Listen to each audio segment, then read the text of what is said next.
Eligibility criteria એટલે કે age limit 1/4/2025 આપી છે. એનો મતલબ તમારા 20 થી 28 વર્ષની એજ લિમિટ આપી છે. એસટી એસસી હોય તો 5 વર્ષ, ઓબીસી હોય તો 3 વર્ષ.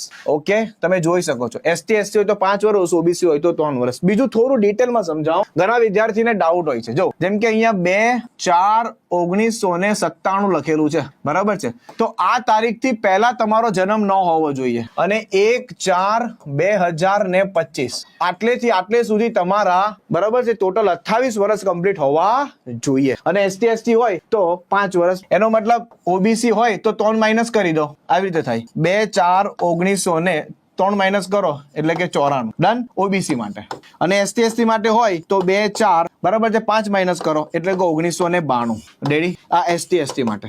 અને લાસ્ટ ડેટ કઈ? 1/4/2025.